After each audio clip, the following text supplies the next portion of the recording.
तो इस पूरी प्रक्रिया को समझने के लिए मुझे लगता है सबसे पहले इसके मैनेजमेंट स्ट्रक्चर को समझना होगा। आखिर ये पूरा सिस्टम किन विभागों में बटा हुआ है? तो मानव तंत्रिका तंत्र को मुख्य रूप से 3 बड़े हिस्सों में बांटा गया है। पहला है केंद्रीय तंत्रिका तंत्र या CNS, दूसरा है परिधीय तंत्रिका तंत्र यानी PNS, और तीसरा है स्वायत्त तंत्रिका तंत्र जिसे हम ANS कहते हैं। चलिए इसे थोड़ा आसान भाषा में समझते हैं। अगर हम अपनी उस कॉर्पोरेट एनालॉजी को लें, हाँ, वो हेडक्वार्टर वाली। हाँ, तो CNS यानी सेंट्रल नर्वस सिस्टम इस पूरी कंपनी का हेडक्वार्टर या CEO है। बिल्कुल। इसके अंदर हमारा मस्तिष्क मतलब ब्रेन और मेरुरज्जु जिसे हम स्पाइनल कॉर्ड कहते हैं वो आते हैं। शरीर के सारे बड़े फैसले, डेटा प्रोसेसिंग और रणनीतियां इसी नियंत्रण केंद्र में बनती हैं। एकदम सटीक एनालॉजी है। और कोई भी हेडक्वार्टर तब तक काम नहीं कर सकता जब तक उसका कम्युनिकेशन नेटवर्क मजबूत ना हो। हाँ, बिना नेटवर्क के तो हेडक्वार्टर अंधा और बहरा हो जाएगा। सही कहा। यहीं पर परिधीय तंत्रिका तंत्र यानी PNS काम आता है। ये शरीर के हर हिस्से को, मतलब हर मांसपेशी, हर अंग को उस हेडक्वार्टर से जोड़ता है। अच्छा। ये वो केबल नेटवर्क है जो बाहर की जानकारी अंदर लाता है और अंदर के आदेश बाहर ले जाता है। और इसके साथ ही जो तीसरा हिस्सा है स्वायत्त तंत्रिका तंत्र या ANS, वो तो मुझे शरीर के ऑटो पायलट की तरह लगता है। बिल्कुल, वो ऑटो पायलट ही है। ये उन अनैच्छिक क्रियाओं को संभालता है जिन पर हमारा कोई सचेत नियंत्रण नहीं होता, जैसे कि हृदय गति या हमारा पाचन। ये ऑटो पायलट सिस्टम अपने आप में बहुत दिलचस्प है क्योंकि इसके भी 2 अलग-अलग मोड हैं, सिंपैथेटिक और पैरासिम्पैथेटिक। सिंपैथेटिक सिस्टम किसी भी आपात स्थिति के लिए शरीर को तैयार करता है। मान लीजिए जंगल में अचानक कोई शेर सामने आ जाए तो पसीने छूट जाते हैं। हाँ, ये सिस्टम तुरंत दिल की धड़कन बढ़ा देगा, पुतलियां चौड़ी कर देगा। ये शरीर का फाइट या फ्लाइट मतलब लड़ो या भागो वाला मोड है। और जब खतरा टल जाता है तब पैरासिम्पैथेटिक सिस्टम सक्रिय होता है, जो हर चीज को शांत करता है। हाँ, जो वापस सब सामान्य स्थिति में लाता है। इसे जीव विज्ञान में रेस्ट एंड डाइजेस्ट मोड कहते हैं। आराम करो और खाना पचाओ। अरे वाह, रेस्ट एंड डाइजेस्ट। ये पूरा मैनेजमेंट स्ट्रक्चर तो बहुत ही सटीक तरीके से काम करता है। लेकिन इस पूरी व्यवस्था की जो असल ताकत है वो इसके बुनियादी कर्मचारियों में छिपी है ना? बिल्कुल। तंत्रिका तंत्र की जो संरचनात्मक और क्रियात्मक इकाई है उसे हम न्यूरॉन कहते हैं। अगर हम इसे बड़े परिप्रेक्ष्य में देखें तो ये न्यूरॉन्स ही वो असली कर्मचारी हैं। अगर हम एक न्यूरॉन की वास्तुकला या बनावट पर गौर करें तो ये किसी पेड़ की तरह दिखता है जिसकी बहुत सारी शाखाएं हों। मैंने इसकी तस्वीरें देखी हैं। इसके 3 मुख्य भाग होते हैं, राइट? हाँ, पहला है डेंड्राइट जो पेड़ की शाखाओं की तरह फैला होता है और इसका काम है दूसरे न्यूरॉन्स या अंगों से संदेश प्राप्त करना। यानी डेंड्राइट एक तरह का रिसीवर या एंटेना है जो सिग्नल कैच करता है। एकदम सही। और जब डेंड्राइट संदेश प्राप्त कर लेता है तो वो उसे कोशिका शरीर या सेल बॉडी में भेजता है। अच्छा। सेल बॉडी न्यूरॉन का अपना एक छोटा सा नियंत्रण केंद्र है जहां उसका न्यूक्लियस होता है। यहां से वो संदेश एक लंबी पूंछ जैसे हिस्से में धकेल दिया जाता है जिसे अक्षतंतु या एक्सॉन कहते हैं। एक्सॉन? हाँ, एक्सॉन। ये उस संदेश को न्यूरॉन के आखिरी छोर तक ले जाता है।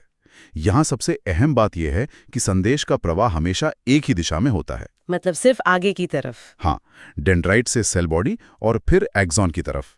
ये कभी उल्टी दिशा में नहीं बहता। और अपने काम के आधार पर न्यूरॉन्स भी तो अलग अलग प्रकार के होते हैं। बिल्कुल होते हैं। जैसे संवेदी न्यूरॉन मतलब सेंसरी न्यूरॉन जो अंगों से डेटा लेकर हेडक्वार्टर यानी CNS तक जाते हैं। फिर प्रेरक न्यूरॉन या मोटर न्यूरॉन जो हेडक्वार्टर का आदेश लेकर वापस अंगों की मांसपेशियों तक आते हैं। और संयोजी न्यूरॉन जो इन दोनों के बीच पुल बनाते हैं। एकदम सही बताया आपने। लेकिन यहाँ मेरे दिमाग में एक बहुत बड़ा सवाल आ रहा है। बताइए। हम बार बार कह रहे हैं कि न्यूरॉन्स तारों की तरह है जिनमें संदेश दौड़ रहा है, लेकिन शरीर के अंदर तांबे के तार तो है नहीं, ये गीला जैविक वातावरण है। हाँ, बिल्कुल। तो इस गीले वातावरण में ये जैविक बिजली आखिर पैदा कैसे होती है और यात्रा कैसे करती है? ये जीव विज्ञान के सबसे खूबसूरत तंत्रों में से एक है।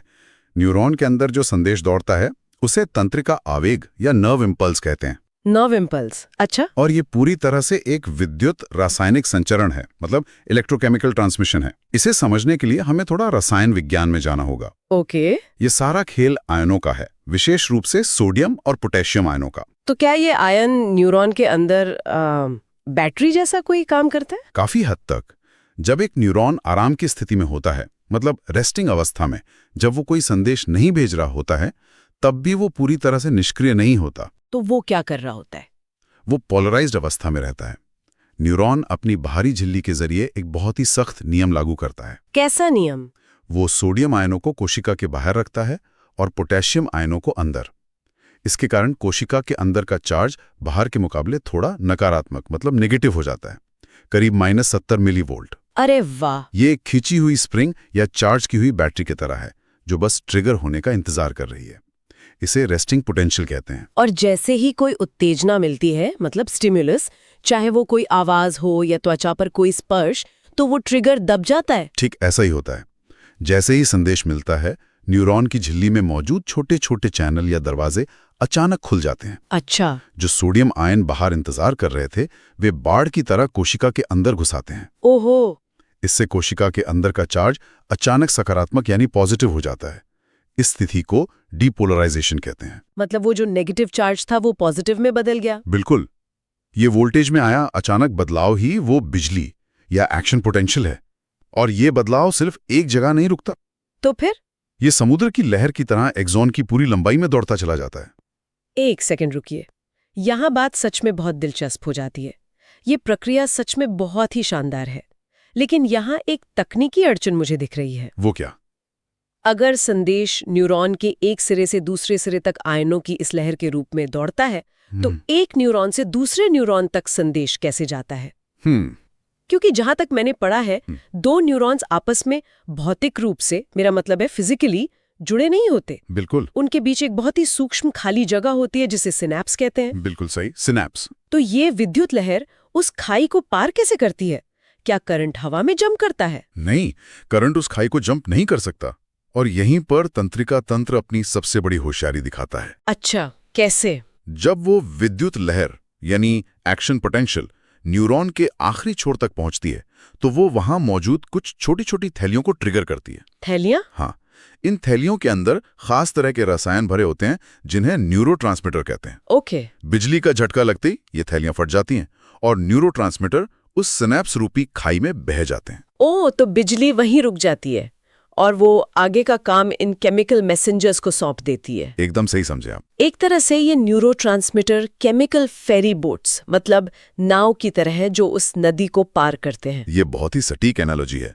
ये फेरी बोट्स उस खाली जगह को तैरकर पार करते हैं और दूसरे न्यूरॉन के डेंड्राइट पर मौजूद खास रिसेप्टर्स में एक चाबी की तरफ फिट हो जाते हैं। जैसे ताले में चाबी? हाँ, और जैसे ही वे फिट होते हैं, दूसरे न्यूरॉन के झिल्ली वाले दरवाजे खुल जाते हैं, सोडियम अंदर आता है और एक नई विद्युत लहर पैदा हो जाती है। कमाल है। यहाँ सबसे रोचक बात यह है कि ये व्यवस्था एक वन वे स्ट्रीट या एक तरफा रास्ता बनाती है। वन वे कैसे? क्योंकि न्यूरोट्रांसमीटर सिर्फ पहले न्यूरॉन के अंत में रिलीज होते हैं और रिसेप्टर्स सिर्फ दूसरे न्यूरॉन के शुरुआत में होते हैं।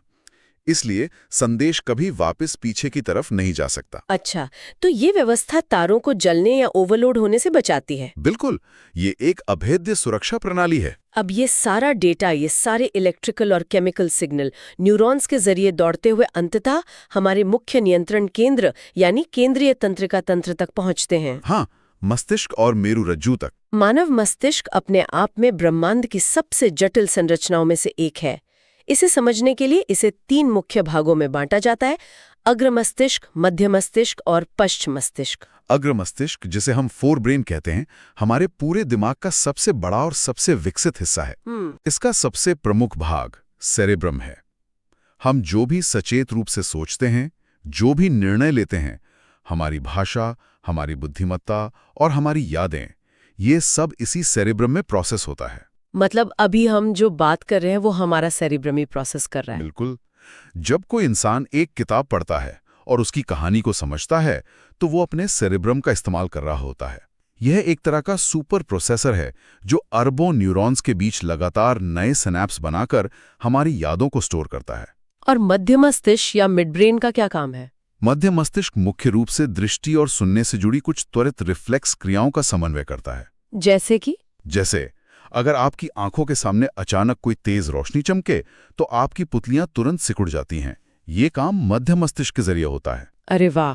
लेकिन मस्तिष्क का जो पिछला हिस्सा है, यानी पश्च मस्तिष्क या हाइंड ब्रेन, वो इंसान को जिंदा रखने और उसे एक भौतिक रूप से सक्रिय जीव बनाए रखने के लिए सबसे अहम है। अच्छा। हाँ, इसके दो बहुत ही महत्वपूर्ण भाग हैं, सेरिबेलम और मेड्यूला। सेरेबेलम के बारे में एक बात मुझे हमेशा बहुत हैरान करती है। ये शरीर का संतुलन और शारीरिक गतियों का कोऑर्डिनेशन बनाए रखता है। बिल्कुल। कोई इंसान बिना गिरे एक सीधी रेखा पर कैसे चल पाता है, या एक जिम्नास्ट हवा में कलाबाजी खाकर एकदम सही तरीके से कैसे लैंड करता है, ये सब सेरेबेलम की वजह से है। एकदम सही। ये मांसपेशियों को बिल्कुल सटीक मात्रा में कसने और ढीला करने का निर्देश देता है। और पश्चिम मस्तिष्क का दूसरा अहम हिस्सा मेड्यूला है ना? हाँ, मेड्यूला उन सभी बुनियादी जीवन रक्षक क्रियाओं को नियंत्रित करता है जिनके बारे में हम कभी सोचते भी नहीं हैं। जैसे सांस लेना। हाँ, श्वसन, हृदय गति और रक्तचाप। जब हम गहरी नींद में होते हैं तब भी मेड्यूला अपना काम करता रहता है। ये सुनिश्चित करता है कि फेफड़े हवा खींचते रहें और दिल धड़कता रहे। ये सब तो मस्तिष्क के अलग अलग विभाग हो गए, लेकिन इस केंद्रीय तंत्रिका तंत्र का एक और बहुत ही अहम हिस्सा है मेरुरज्जु, यानी स्पाइनल कॉर्ड। अक्सर इसे सिर्फ एक पुल या केबल मान लिया जाता है जो शरीर को मस्तिष्क से जोड़ता है, लेकिन ये सिर्फ एक पुल तो नहीं है। बिल्कुल नहीं। तो इस सब का असल मतलब क्या है? अगर मस्तिष्क ही हेडक्वार्टर है और सारे फैसले वहां होते हैं, तो एक स्थिति पर विचार करते हैं। मान लीजिए किसी का हाथ गलती से एक बहुत ही गर्म तवे पर लग जाता है। बहुत आम बात है। ऐसे में इंसान सोचता नहीं है, वो झटके से हाथ हटा लेता है। अगर सिग्नल को हाथ से स्पाइनल कॉर्ड होते हुए दिमाग तक जाना पड़े, दिमाग उसे प्रोसेस करे और फिर वापस हाथ को संदेश भेजे, तो क्या इस पूरी प्रक्रिया में हाथ बुरी तरह जल नहीं जाएगा? क्या मस्तिष्क उस समय छुट्टी पर होता है? हाँ, छुट्टी पर नहीं होता, लेकिन यही प्रकृति की सबसे बड़ी इंजीनियरिंग देखने को मिलती है। वो कैसे? विकासवाद या एवोल्यूशन ने यह सुनिश्चित किया है कि आपात स्थिति में हमें हेडक्वार्टर की अनुमति का इंतजार न करना पड़े। मतलब ब्रेन से पूछने का टाइम नहीं है। बिल्कुल। इसके लिए रिफ्लेक्स क्रिया और रिफ्लेक्स आर का तंत्र बनाया गया है। ये एक बिना सोचे होने वाली अत्यंत तीव्र प्रतिक्रिया है। इस स्थिति में मेरुरज्जु सिर्फ एक केबल का काम नहीं करती, बल्कि वो एक लोकल मैनेजर की तरह व्यवहार करती है जो तुरंत खुद फैसले ले सकती है। तो ये रिफ्लेक्स आर्क असल में काम कैसे करता है? इसका मार्ग या पाथवे क्या है? इसका मार्ग बहुत सीधा और बाईपास करने वाला होता है। सबसे पहले त्वचा में मौजूद रिसेप्टर तवे की अत्यधिक गर्मी को महसूस करता है। वहां से ये सिग्नल तुरंत एक संवेदी न्यूरॉन के जरिए सीधे स्पाइनल कॉर्ड में पहुंचता है। ओके। अब स्पाइनल कॉर्ड उस सिग्नल को दिमाग तक भेजने के बजाय, हालांकि एक कॉपी दिमाग को बाद में सूचना के लिए भेजी जाती है, वहीं से सीधे एक मोटर न्यूरॉन के जरिए वापस हाथ की मांसपेशियों को एक कड़ा आदेश भेज देती है कि तुरंत हाथ पीछे खींचो। हाँ, तुरंत सिकुड़ जाओ। ये पूरा चक्र पलक झपकने से भी कम समय में पूरा हो जाता है और हाथ सुरक्षित बच जाता है। कारण है, ये तंत्र सच में अद्भुत है। लेकिन अगर हम थोड़ा और पीछे जाएं, तो शरीर के अंदरूनी नेटवर्क और प्रोसेसिंग कितनी भी तेज क्यों ना हो, एक बात जो विचार करने वाली है वो ये है कि इस अंधेरे बंद सिस्टम को पता कैसे चलता है कि बाहर की दुनिया में क्या हो रहा है। सही सवाल है। एक अत्याधुनिक कंप्यूटर भी बिना इनपुट डिवाइस के बेकार है। बाहरी दुनिया से संपर्क बनाने के लिए हमारे शरीर को भी इनपुट डिवाइस की जरूरत होती है, जिन्हें हम इंद्रिय अंग या सेंस ऑर्गन्स कहते हैं। बिल्कुल। हमारे शरीर में 5 मुख्य इंद्रियां हैं: आंख, कान, नाक, जीभ और त्वचा। और जब हम सेंसरी इनपुट्स की बात करते हैं तो आंख और कान की इंजीनियरिंग सबसे ज्यादा हैरान करती है। हाँ, हम सभी जानते हैं कि आंख का काम देखना है, लेकिन प्रकाश को एक बायोलॉजिकल सिग्नल में कैसे बदला जाता है, वो प्रक्रिया बेहद जटिल है। आंख के मुख्य हिस्सों में सामने का कॉर्निया और लेंस प्रकाश को मोड़कर फोकस करते हैं। अच्छा। लेकिन असली जादू सबसे पीछे मौजूद रेटिना पर होता है। रेटिना असल में न्यूरॉन्स की एक परत है जो सीधे मस्तिष्क से जुड़ी होती है। और रेटिना में 2 बहुत ही खास तरह की संवेदनशील कोशिकाएं होती हैं, रॉड कोशिकाएं और कोन कोशिकाएं। बिल्कुल। ये असल में काम कैसे करती हैं? ये कोशिकाएं असल में फोटो रिसेप्टर्स हैं। जो रॉड कोशिकाएं होती हैं वो प्रकाश के प्रति बेहद संवेदनशील होती हैं। उनका काम है कम रोशनी या रात के समय हमें देखने में मदद करना। मतलब जब अंधेरा होता है? हाँ, वे बहुत ही कम फोटॉन्स को पकड़कर भी सिग्नल भेज सकती हैं, लेकिन वे रंग नहीं पहचान सकती। ओहो। यही कारण है कि रात के अंधेरे में हमें सब कुछ ब्लैक एंड व्हाइट या ग्रे दिखाई देता है। एकदम सही पकड़ा आपने। दूसरी तरफ कोन कोशिकाएं हैं। इन्हें सक्रिय होने के लिए बहुत ज्यादा प्रकाश की जरूरत होती है, लेकिन इनकी खासियत यह है कि ये रंगों की पहचान कर सकती हैं, लाल, हरा और नीला। तो जब प्रकाश आंख में प्रवेश करता है, लेंस उसे रेटिना पर फोकस करता है, और जैसे ही वो प्रकाश इन रॉड और कोन कोशिकाओं पर पड़ता है, तो असल में क्या होता है? प्रकाश के कण इन कोशिकाओं में मौजूद एक खास तरह के प्रोटीन की भौतिक संरचना को बदल देते हैं। शेप बदल जाती हाँ, है। और इस बदलाव के कारण तुरंत वही आयनों वाला खेल शुरू हो जाता है। सोडियम के चैनल खुल या बंद हो जाते हैं और प्रकाश की वो किरण एक नर्व इम्पल्स में बदल जाती है। अच्छा। ये सिग्नल फिर ऑप्टिक नर्व के जरिए मस्तिष्क के उस हिस्से में जाता है जो दृष्टि को प्रोसेस करता है, और तब जाकर हमें ये एहसास होता है कि हम कुछ देख रहे हैं। क्या बात है। अब कान की बात करते हैं।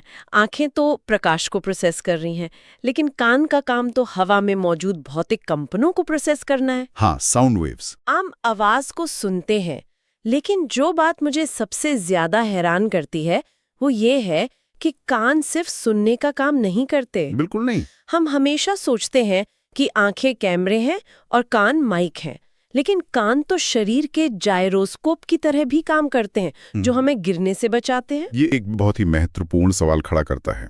कान का ये दूसरा कार्य, शरीर का संतुलन बनाए रखना, सुनने से भी ज्यादा बुनियादी है। वो कैसे काम करता है? कान के 3 हिस्से होते हैं, बाह्य, मध्य और आंतरिक कान। बाह्य और मध्य कान ध्वनि तरंगों को इकट्ठा करके अंदर भेजते हैं, लेकिन आंतरिक कान में एक बहुत ही खास संरचना होती है, जिसे अर्धचंद्राकार नलिकाएं या सेमी सर्कुलर कनाल्स कहते हैं। ओके। इन नलिकाओं में एक विशेष तरल पदार्थ भरा होता है जिसे एंडोलिम्फ कहते हैं, और इनकी दीवारों पर सूक्ष्म बाल जैसी संरचनाएं होती हैं जो संवेदी न्यूरॉन से जुड़ी होती हैं। तो क्या जब हम अपना सिर घुमाते हैं तो वो तरल पदार्थ भी नलिकाओं के अंदर हिलता है? बिल्कुल। जब हम सिर घुमाते हैं या दौड़ते हैं तो शरीर के हिलने से वो तरल पदार्थ भी गति करता है। उस तरल पदार्थ की गति से वे छोटे छोटे बाल मुड़ जाते हैं। अच्छा। उनके मुड़ते ही न्यूरॉन्स सक्रिय हो जाते हैं और मस्तिष्क को सिग्नल भेजते हैं कि शरीर किस दिशा में और किस गति से मुड़ रहा है। अरे वाह। और इसीलिए जब हम गोल गोल घूमने के बाद अचानक रुक जाते हैं तो हमें चक्कर आते हैं? हाँ, वही कारण है। क्योंकि हमारा शरीर तो रुक गया है, लेकिन कान के अंदर वो तरल पदार्थ अभी भी जड़त्व या इनर्शिया के कारण घूम रहा होता है, और दिमाग को लगता है कि हम अभी भी घूम रहे हैं। ये बहुत ही सटीक उदाहरण है। और मजेदार बात यह है कि मस्तिष्क संतुलन बनाए रखने के लिए आंतरिक कान से मिलने वाले डेटा को आंखों से मिलने वाले डेटा के साथ मिलाता है। दोनों को मैच करता है। हाँ, अगर इन दोनों के संदेशों में थोड़ा भी फर्क आ जाए, मान लीजिए आप किसी बंद कैबिन वाली नाव में बैठे हैं जहां आंखें कह रही हैं कि सब कुछ स्थिर है, लेकिन कान का तरल पदार्थ लहरों के कारण हिल रहा है, तो दिमाग कंफ्यूज हो जाता है। बिल्कुल। दिमाग इस विरोधाभास से घबरा जाता है और इसी के परिणाम स्वरूप हमें मोशन सिकनेस या उल्टी जैसा महसूस होता है। ये समन्वय का एक और शानदार लेकिन जटिल उदाहरण है। तो अगर हम आज की इस पूरी चर्चा के धागों को एक साथ पिरोएं, तो ये स्पष्ट होता है कि तंत्रिका तंत्र का अंतिम लक्ष्य इंसान को उसके पर्यावरण के अनुकूल बनाए रखना है। बिल्कुल। मस्तिष्क से लेकर स्पाइनल कॉर्ड, न्यूरॉन्स का आयन एक्सचेंज और हमारी आंख व कान की जटिल इंजीनियरिंग, ये सब कुछ सिर्फ इसलिए है ताकि शरीर एक इकाई के रूप में काम कर सके और हर स्थिति पर त्वरित प्रतिक्रिया दे सके। और यही जीव विज्ञान की सबसे बड़ी जीत है। सही समय पर सही जानकारी प्राप्त करना और उस पर सही कार्रवाई करना ही किसी जीव को जीवित रखता है। बिल्कुल सही कहा। इस पूरी व्यवस्था को समझने के बाद मेरे मन में एक बहुत ही गहरा विचार सामने आता है। कैसा विचार? आज हमने जाना कि हमारा हर विचार, हमारी हर याद, हमारा डर, हमारी खुशी, हमारा संतुलन और यहाँ तक कि हमारा हर एक्शन तकनीकी और जैविक रूप से देखा जाए तो ये असल में सिर्फ कोशिका झिल्ली के आर पार सोडियम और पोटेशियम आयनों का आदान प्रदान है। ये दो न्यूरॉन्स के बीच बहने वाले कुछ न्यूरोट्रांसमीटर केमिकल्स का खेल है। हाँ, विज्ञान के नजरिए से तो यही सच है। तो ये सोचने वाली बात है कि क्या हमारी चेतना, मतलब कॉन्शियसनेस, हमारे अपने फैसले लेने की आज़ादी, हमारी वो गहरी भावनाएं और हमारा खुद के होने का जो एहसास है, क्या वो सच में सिर्फ इन रसायनों और शरीर के इस जटिल तारों वाले नेटवर्क द्वारा रचा गया एक बहुत ही शानदार लेकिन अंततः एक भ्रम मात्र है? एक इल्यूजन है। ये सच में एक बहुत ही गहरा और रहस्यमयी सवाल है जिस पर सोचने पर हम मजबूर हो जाते हैं। हाँ, बिल्कुल।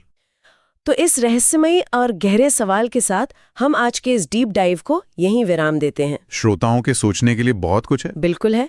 मिलते हैं अगली बार एक नए विषय के साथ।